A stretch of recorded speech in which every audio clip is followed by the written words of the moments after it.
Hi, welcome to our channel. గత కొన్ని రోజుల కింద ప్రొఫెసర్ జయశంకర్ వ్యవసాయ విశ్వవిద్యాలయంలో ఝాన్సీ అనే అమ్మాయిని పోలీసులు ఆమె తల వెంట్రుకలు జుట్టు పట్టుకుని తీసుకువెళ్ళిన సంఘటనను సామాజిక మాధ్యమాల్లో మనం చూసాం.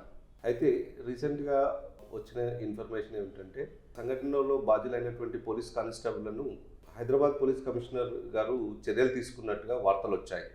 అయితే ఈ సంఘటనపై మరిన్ని వివరాలని అడిగి తెలుసుకునేందుకు మనతో శ్రవణ్ కుమార్ గారు ఉన్నారు. శ్రవణ్ కుమార్ గారు, మార్పు కోరుకున్న ప్రజలకు వచ్చిన కొత్త ప్రభుత్వం ఫ్రెండ్లీ పోలీస్ అంటూ ఇలాంటి సంఘటనలు ఎందుకు చేస్తున్నట్టు, దీన్ని మనం ఏ రకంగా చూడొచ్చు అంటారు? ఫ్రెండ్లీ పోలీస్ ఇది మొదటి నుంచి కూడా, ఇప్పుడే కాదు, ఈ గత 20 ఏళ్ళ నుంచి కూడా మనం వింటూనే ఉన్నాం.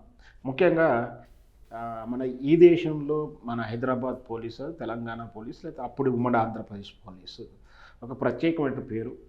టెక్నికల్గా కానీ విధి విధానాలలో కానీ చాలా అప్డేట్ అవుతుంటాము. ప్లస్ అందరికన్నా ముందు ఒక అడుగు ఎక్కువ వేస్తుంటాము. చాలా సెన్సిటివ్ కేసులు, క్రిటికల్ కేసులు మనం డిటెక్ట్ చేయడంలో ముందున్నాం. దాంతోపాటు టెక్నాలజీని ఎప్పటికప్పుడు అప్డేట్ చేసుకోవడంలో కూడా ముందుంటాం.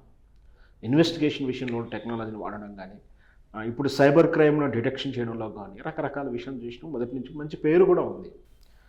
అయితే అది వ్యవస్థలో ఉన్నటువంటి దారుణ్యం ఏంటో కానీ పోలీస్ వ్యవస్థలో కొన్ని దమన నీతులు, దమనకాండలు జరుగుతూనే ఉంటాయి. ఎందుకంటే అది వ్యవస్థ తీరా లేదేంటో కానీ ఫ్రెండ్లీగా ఉండాలి, స్నేహంగా ఉంటూ పోలీసుల మీద గౌరవం పెంచుకోవాలి, చర్యలు అంటూ తరచు చెప్తున్నారు. అడపాదడపా ఇలాంటి సంఘటనలు బయటకు వస్తూనే ఉంటాయి. ఈ కేసు తాలూకు వివరాలు ఏంటి అంటే, ఝాన్సీ అనేటువంటి ప్రొఫెసర్ జయశంకర్ సారి అగ్రికల్చర్ యూనివర్సిటీ స్టూడెంట్. పైగా తాను మన ఏబీవీపీ అనే విద్యార్థి సంస్థకు మంచి కార్యదర్శి పోస్టులో ఉంది. అయితే వీళ్ళు ఒక ప్రొటెస్ట్ చేస్తున్నారు. ఏంటంటే ఈ ప్రభుత్వం ప్రజాప్రభుత్వం అని చెప్తూ వచ్చినటువంటి ప్రభుత్వం, కాంగ్రెస్ రేవంత్ రెడ్డి గారి ప్రభుత్వం కొన్ని ప్రజలకు అభిష్టానికి, ప్రయోజనాలకు విఘాతం కలిగించేటువంటి నిర్ణయాలు తీసుకుంటూ, ఏదైతే కేసీఆర్ ప్రభుత్వాన్ని విమర్శిస్తూ వచ్చారో అంతకన్నా 10 ఇంతలు ఎక్కువ వీళ్ళు తప్పు వెనుక తప్పు చేస్తూనే ఉన్నారు. ఎందుకంటే మనం చూస్తూనే ఉన్నాం, మళ్ళీ సెక్రటరియట్ ఇది కడతామని, ఇంకేదో సీఎం క్యాంప్ ఆఫీస్ మళ్ళీ కడతామంటూ రకరకాల వాదనలు. ఏదో ఇది అప్పుడు డబ్బులు దుర్వినియోగం జరిగింది, అవసరం లేదు అంటూనే చెప్తూనే మళ్ళీ ఇతను ఏదో కట్టడానికి ప్రయత్నం చేయడం. ఆ తర్వాత కూడా ఇప్పుడు ఈ హైకోర్టుకు నూతన భవనాన్ని ఏర్పాటు చేయాల్సిన అవసరం అయితే ఉంది. వాళ్ళు రిక్వెస్ట్ చేశారు.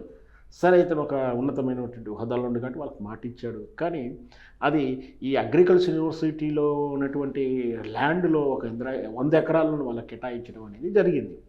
దాన్ని వీళ్ళు అబ్జెక్ట్ చెప్తున్నారు. ఎందుకంటే అగ్రికల్చర్ యూనివర్సిటీలో అది అంతా కూడా ఈ దేశంలో వివిధ రాష్ట్రాల్లో ఉన్నటువంటి అరుదైన జాతులు చెందిన వృక్షాలను, మొక్కలను, ఔషధ మొక్కలను, రేరుగా ఉండేటువంటి ఔషధ మొక్కలని వాళ్ళు ఒక వ్యవసాయ క్షేత్రంలో, ఒక అడవి లాంటి క్షేత్రంలో పెంచుతున్నాడు, వాటిని కాపాడుతున్నారు. తద్వారా అరుదుగా ఉండేటువంటి క్రిమి కీటకాలు కానీ, బటర్ఫ్లై లాంటివి కానీ, ఈ చిన్న చిన్న జంతు జాతులు కూడా దాని మీద బ్రతికుంటున్నాయి. వాటిని కూడా కాపాడుతున్నారు జీవకారుణ్య దృష్ట్యా. అట్లానే దాన్ని కాంక్రీట్ జంగల్ చేస్తూ వ్యవసాయ యూనివర్సిటీ ఆస్తిగా కాదు దాన్ని చూడాల్సింది, వ్యవసాయ రంగాన్ని చూడాలి. దాంతో అట్లాంటి 100 ఎకరాల భూమిలో ఈ కాంక్రీట్ జంగిల్ వస్తే అరుదుగా ఉన్నటువంటి ఈ వృక్ష జాతి కానీ, మొక్కలు కానీ, దానికి అనుబంధంగా ఉన్నటువంటి క్రిమి కీటకాలు ఏదైతే ఉన్నాయో వాటి జాతి మనుగడకు ప్రమాదం వస్తుంది. ఈ దేశంలో ఎక్కడా లేనంతగా మన హైదరాబాదు అగ్రికల్చర్ యూనివర్సిటీలో చాలా అరుదైన మొక్కలు ఉన్నాయి. ముఖ్యంగా ఈ హైదరాబాద్కి ఇంత ప్రశస్తత ఉండడానికి కారణం ఏంటి? ఈ ల్యాండ్ మాకున్న వాల్యూ. మన సిస్మోగ్రఫీకి దూరంగా ఉంటుంది. మన చెప్తున్నారు కేసీఆర్ కూడా, మన ల్యాండ్, మన పీఠభూమి, మన భూమి, దక్కన్ పీఠభూమిలో మన భూమి ప్రాంతానికి మంచి సంరక్షణమైనటువంటి విధానం ఉంది. దానివల్ల మనకు భూకంపాలు రావు, వరదలు రావు. పైగా మన భూమిలో ఒక మినరల్స్, ఖనిజాలు ఎక్కువగా ఉన్నాయి. సురక్షిత ప్రాంతం ఏదైతే ఉంది అంటే అది ఉన్న లభ్యతలు ఉన్నటువంటి కూడా హైదరాబాద్, ప్రశల ప్రాంతాల్లోనే అని చెప్పేసి అది ప్రపంచవ్యాప్తంగా గుర్తించి, అందుకనే అమెరికా లాంటి పెద్ద పెద్ద దేశాల్లో కానీ ప్రపంచవ్యాప్తికి చెందినటువంటి చాలా కంపెనీలు వాళ్ళతో రెండో ఒక డాటా షోరుగా వాడుకుంటున్నారు ఇక్కడ. అంటే అక్కడ వాళ్ళది ఆ డేటా అంతా కూడా ఆ దేశంలో భద్రపరుచుకున్నప్పుడే అయినప్పటికీ అక్కడ ప్రకృతి విపరీతాలు ఏమైనా జరిగినప్పుడు అక్కడెక్కడైనా వరదలు కానీ లేదా సునామీలు కానీ భూకంపాలు కానీ ఇట్లాంటివి వచ్చినప్పుడు ప్రమాదం జరగకుంటే ఆ డాటా మిస్ అవుతుందని మన రాష్ట్రంలో చాలా వాళ్ళు ఇక్కడ ఏర్పాటు చేసుకుంటున్నారు. అంటే అంత ప్రత్యేకత ఉన్నటువంటిది. సో అలాంటి అగ్రికల్చర్ యూనివర్సిటీలో ఒక 8 ఎకరాలు కేటాయించడాన్ని ఆ విద్యార్థులు ఒక ఓన్లీ ఏబీవీపీ అనే కాదు, ఇక్కడ అన్ని విద్యార్థి సంఘాలు వ్యతిరేకిస్తున్నాయి. మళ్ళీ పోరుబాట పట్టింది. ఇన్నాళ్ళు మన తెలంగాణ యూనివర్సిటీ విద్యార్థులు ఎప్పుడూ కూడా పోరు చేయాల్సిన దరిద్రమేనా అంటూ ఆనాడు ఉమ్మడి ఆంధ్రప్రదేశ్లో విభజన కోసం చేసిన పోరాటం మళ్ళీ సద్దుమణిగి వాళ్ళ ఉద్యోగాలలో వాళ్ళు అక్కడటువంటి చదువుల మీద శ్రద్ధ పెడుతున్నప్పుడు మళ్ళీ పోరుబాట పడుతుంది. మనం చూస్తున్న వరంగల్లో కూడా విద్యార్థి సంఘాలు మళ్ళీ పోరుబాట పట్టి, ఉస్మానియాలో మళ్ళీ పోరుబాట పట్టే దానిలో ఉన్నారు. మళ్ళీ అగ్రికల్చర్ యూనివర్సిటీలో బట్టే అవకాశాలు మనం చూస్తూనే ఉన్నాం. అయితే ఈ నిరసన జరుపుతున్న నాయకులను అరెస్ట్ చేసే నేపథ్యంలో ఈమె ఏదో మనకు తెలుసు యూనివర్సిటీ ఎలా ఉంటుందంటే ఒక హాస్టల్ ఒక్కడ ఉంటుంది, కొంచెం దూర ప్రాంతంలో కొంచెం దూరంగా హాస్టల్స్ కాలేజీలు ఉంటాయి. ఆ వెళ్తున్న క్రమంలో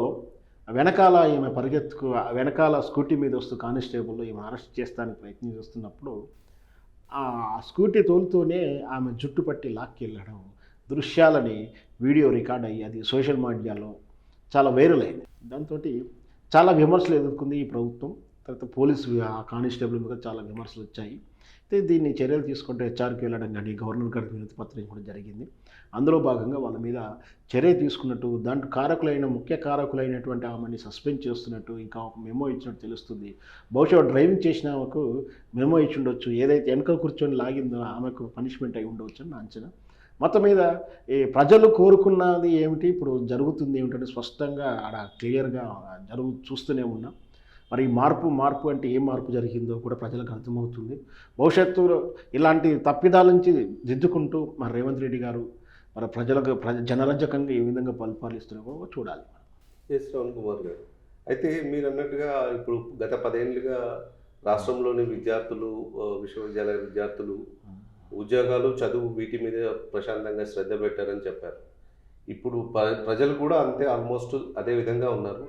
అయితే ఇప్పుడు ప్రజలు కూడా మళ్ళీ ఉద్యమాలు చేయాల్సిన అవసరం వస్తుందేమో. ఎందుకంటే మరొక వివాదాస్పదమైనటువంటి స్థలం కూడా వికారాబాద్ ప్రాంతంలో, అటవీ ప్రాంతంలో నేవల్ రైడార్ కేంద్రాన్ని ఏర్పాటు చేస్తామని చెప్పేసి అది కూడా ఏర్పాటు చేస్తున్నారు. ఈ విషయం మీరు ఏం చెప్పదలుచుకున్నారు? ఏదైనా అభివృద్ధి విషయంలో ఎప్పటికి కూడా అభివృద్ధిని ఎవరు కూడా కాలానుగురించి మార్పుని కానీ అభివృద్ధిని కానీ కాదనలేము.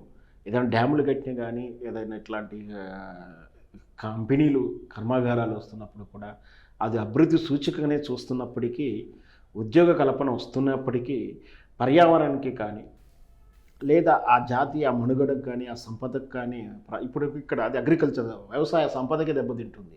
ఒక జాతులే అంతరించిపోయే క్రమం ఉంటుంది. అలాంటప్పుడు ఇట్లాంటి అభివృద్ధి మనకు అవసరమా? ప్రజల కోరికలు కానీ ప్రజల ఇష్టాన్ని కానీ ప్రజల అభిష్టానికి దూరంగా ఇట్లాంటి చర్యలు బలవంతంగా తీసుకోవడం అనేది అంత సమంజసమైనది కాదు. అంటే వీళ్ళ అవసరానికి దూరంగా ఎక్కడో ప్రత్యామ్నాయం ఏర్పాటు చేసుకుంటే బాగుంటుంది. సో మరి కొన్నిసార్లు ఏంటంటే బుల్డోజ్ చేస్తుంటారు ప్రభుత్వాలు, అంటే నిరసనలని అణగదొక్కాలని చూస్తుంటారు. దానివల్ల ప్రజల అభిష్టాన్ని మేరకంగా చేయకుండా వాళ్ళకు వ్యతిరేకంగా నిర్ణయాలు తీసుకొని పవర్ ఉంది కదా, మనకు బలంగా ఉందగా అంటూ నిర్ణయాలు కొన్ని సందర్భాల్లో తీసుకుంటే ఆ తర్వాత జరిగే పరిణామ క్రమంలో ప్రజలు తీసుకున్న నిర్ణయాలకు, వాళ్ళు ఇచ్చే ఓటు అనే ఆయుధం ద్వారా ఇచ్చే నిర్ణయాలకు వీళ్ళు బలవుతుంటారు, లేదా వీళ్ళకు తగిన తూర్పు కూడా వస్తుంది. ధన్యవాదాలు.